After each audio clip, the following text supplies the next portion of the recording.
This is an introduction to TalkTablet for the Android platform or Android tablets and handheld devices for that matter. Before you install TalkTablet, the way to get it onto your tablet is to touch here on your Android tablet on the Play Store icon.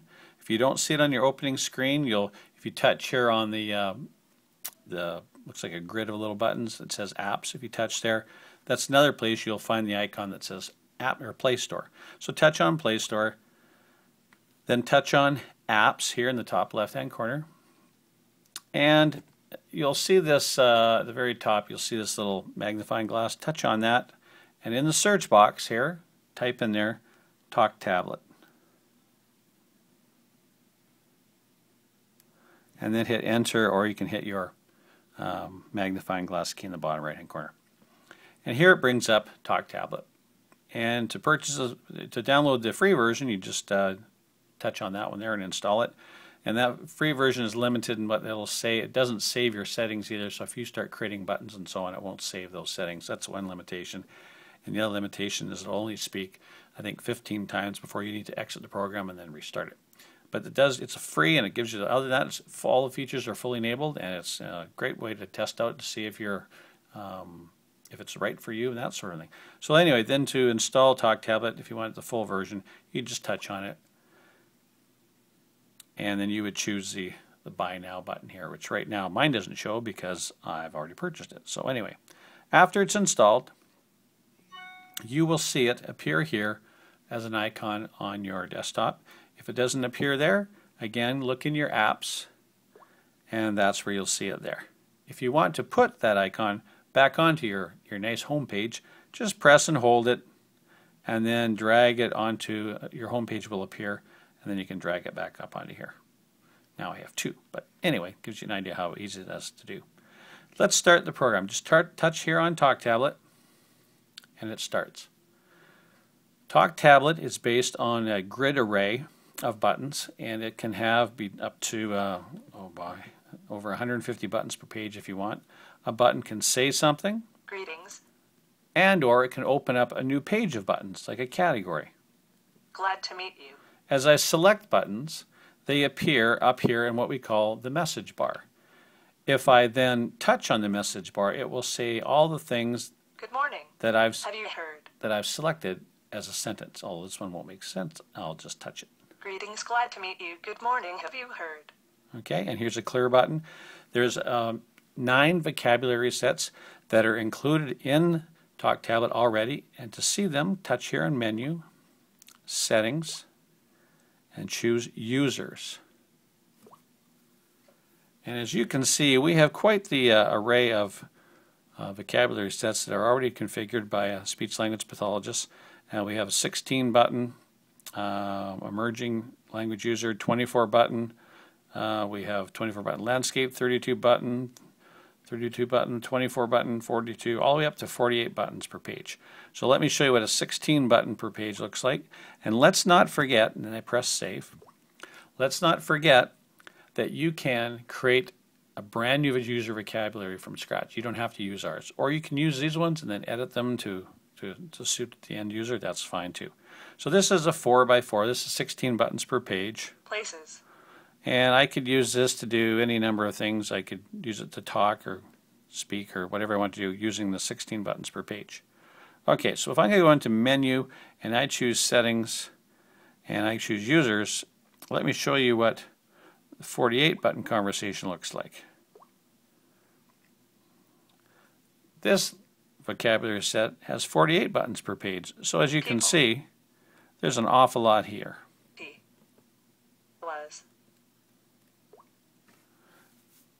And we can go back to our default too. So I wanted you to see that because there's a number of things already set up in here, and I think you just need to know that you can modify these and use them for your whatever purposes, or you can create your own. Okay, so now I'm in my default user, and this is my 16x16. And like I said, a button can say something or it can open up a new page. For example, I might have a button that says yes. Yes. I might have a button that does a clear, which clears. I also have a keyboard button up here. For example, I could, if I go back to my home page, I could say, Greetings. let's say, Hello.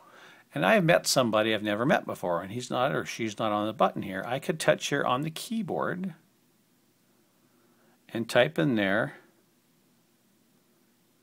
Harold. Touch the keyboard button again to make it disappear. And if I touch on the sentence bar, I've typed in the hello button, and then I've chosen Harold with my keyboard. Hello, Harold. So I can combine symbols with a keyboard text as well, and that's all built into it. You'll also notice that on an Android device, you have a keyboard that you can choose from any number of vendors. The one I really like here, it's called SwiftKey, and it has all different variations of layouts you can have for the keyboard. It has word prediction, and what that means is, let me show you how cool word prediction is though. I could hit I, and it's predicting what the next word might be. I am not having a good day. I am not having a good day. And so that's what word prediction is. It'll actually predict what you're trying to type. And then I could say,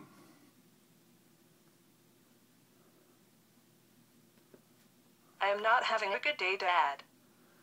okay, and to make the keyboard go away, you can press that. Some users may not be able to use that keyboard, some may. That's completely up to you. Let's look under menu here for a second here. Under settings, there's a thing called restrictions. And I can turn off access to that keyboard button because that may be distracting. Remember I had the keyboard button up there? Maybe that's distracting. I don't want to show that. I could turn that off. Maybe I don't want the end user to be able to go in and edit those buttons and make changes and so on. I can turn that off too. Or if I don't want them to add items or to move buttons, I could disable moving buttons if I wanted to. And one other couple of things here is tap delay. What this does is it stops repetitive tapping on a button. So let me give you an example.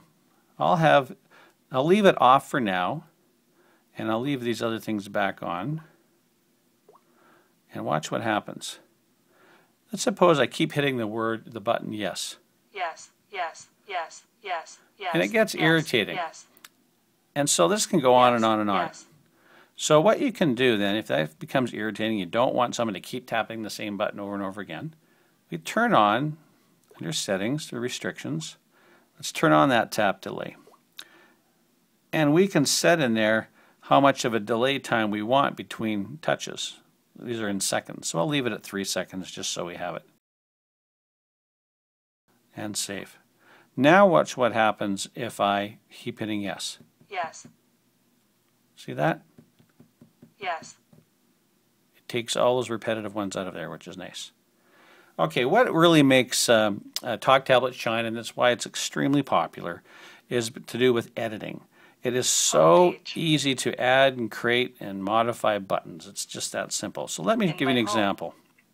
I will start by hitting, I'll delete a button here. Okay, so I'm looking at this page, and it has some buttons, and it has some buttons that open new pages and so on. But I would like to add a button that just says hello. And to add a new button, I'll hit Edit, and then I will click here on Add. See the top right hand corner says Add? And I want to add a button. So this is a button I want to do something. I don't want to open up a new category or page of buttons. I just wanted to say something. Just touch below label, and I'm going to type in here hello. And hit OK. Okay, that is the label that will appear on the button. The text to speak is a different thing. That's what will actually be spoken. So the button label may say hello, but you may want it to say, hello, my good friend. So let's try that. Hello, my good friend. Hello, my good friend, and hit OK. So the label is hello, the text to speak is hello, my good friend. Okay. If I want it to be silent to not talk, I could do that. I could record audio. If I wanted to use actual recordings of human speech or sounds or sound effects, I could do that. Now let's select the picture or a symbol to go on that button. If I touch here on select symbol, I have choices. There's 12,000 symbol stick symbols included in this program. I can select from the library that's on my iPad or my, sorry, in this case an Android tablet, from the photo library that's on here. I can take a photo using the camera on this device, or I can select a Google image. There's a direct link here into the Google image library, and there's millions of Google images in there. So let's choose select a symbol just as a standard thing. And here I have a list of all the different symbols in here. There's 12,000. In my search box at the top, though, I'll type wave and hit enter. I like that. So let's use this one. I just touch on it, and there it is. Okay, so I have a label that says hello. The text to speech says hello, my good friend, and I have a symbol. If I want to change the background color, normally it's white, but there's nothing to say I can't change that to something else, and let's make it light blue. Good. Light blue it is. And is the button transparent? I can make it so it's see-through. The text is actually going to be black. The border of it will be blue, but we'll make it red just because we can. Kind of a fuchsia color. I can put the label on top or bottom. Font size, I can make that font bigger or smaller. I'll make it a little bit bigger. I just drag it over here with my finger. Now I made it a 31. Let's make it bold too. And italics, I can make my border width, I can make it thicker if I want. So I'll just drag this across. And that looks pretty good. And I hit save. There's my new button. And if I touch it, Hello, my good friend. how easy was that? If I wanted to change that button now, I touch the edit button in the top right hand corner. And I touch anywhere in the middle here of my button. And I'm right back, if I hit on edit, I'm right back into that same page. Okay? Or I can cancel or save to get out of there. Now, let's suppose I like that button and so on, but I really wish it was over. Oh, sorry, I'm going to go back a step. By the way, there's a back button in the top left here. You can touch back if you change pages if you don't want to. If I want to put that button over here, to move it, I just press and hold until it starts wobbling. And then I bring it over here. Do it again. Press on it until it gets kind of big.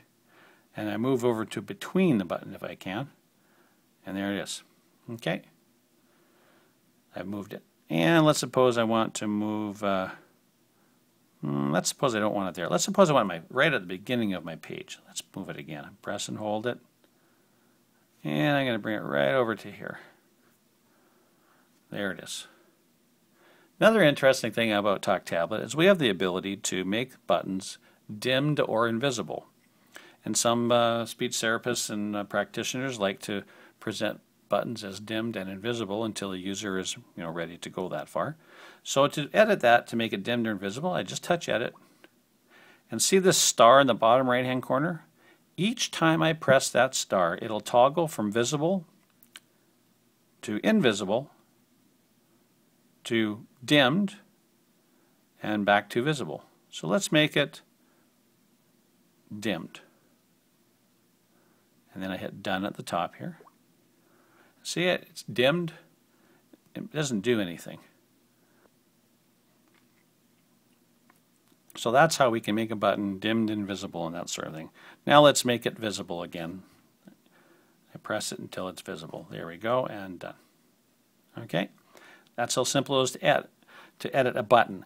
Let's suppose we want to add a new page. So let's suppose, let's go to the home page. Let's go to Animals. And oh, by the way, to delete a button, I hit edit, and I hit the black square in the top left-hand corner, and that's how I can delete a button. Okay, and hit done when I'm finished. Let's suppose I want to add a button that opens a page called Colors. So I then have a whole bunch of buttons that say Colors. Well, I hit edit, I hit add, and I want to add a page. So I hit add page. Okay, so here's my new page, and I'm going to give it the label that says Colors. and then I'll hit OK. The text to speak, you know, maybe I don't want it to say the word colors when it opens that page. I'd rather just open that page up quietly. So let's just not put any text to speak on that one. And speak label, I'll say no, I don't want it to speak the label. And then I'll say add to message bar. Adding to message bar means do I want the word colors to pop up into my message bar when I touch it? And I don't think I do. So I'll uncheck that. Rows and columns. It defaults to 4 by 4, but let's suppose we make it, well, I don't have that many colors, so let's make it 3 by 3. Yeah, make it 3 by 3. Okay, and what else can we change on here? Oh, for the symbol on the button, well, let's use, select the symbol, and we'll say color. Let's see if we have a symbol for color, and search. There's color. Color, lots of different things for color. This looks good one. This one here looks nice.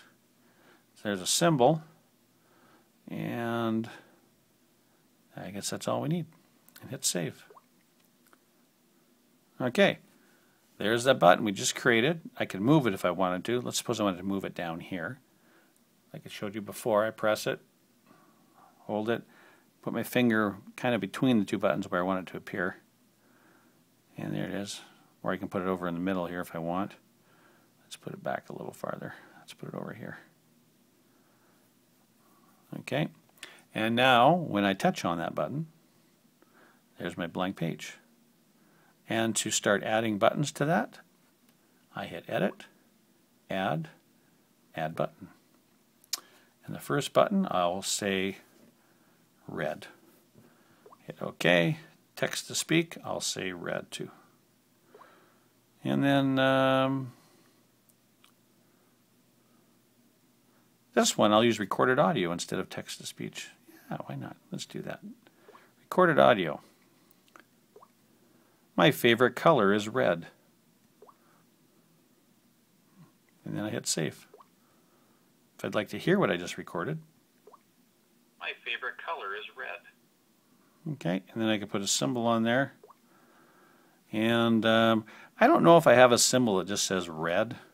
So let me go to Google Images and see what I can find here. So I'll just type in red. Hit search. Retrieving images from Google.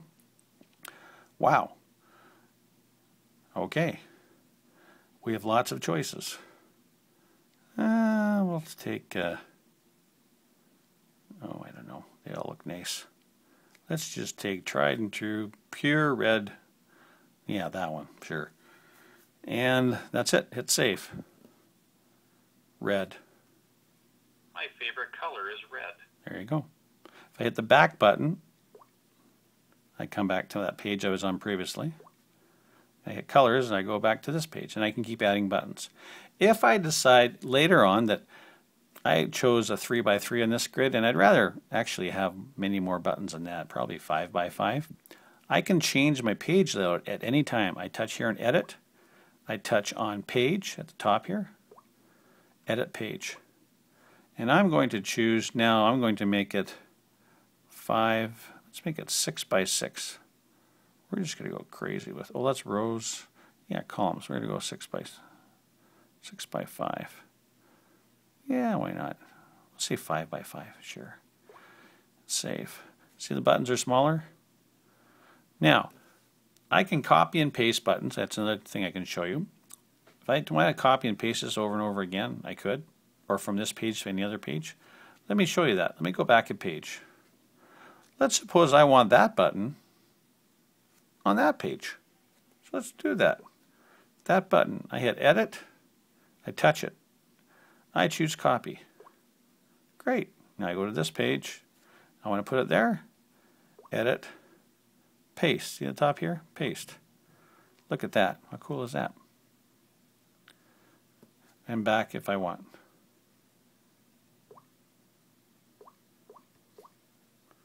And home. Yeah.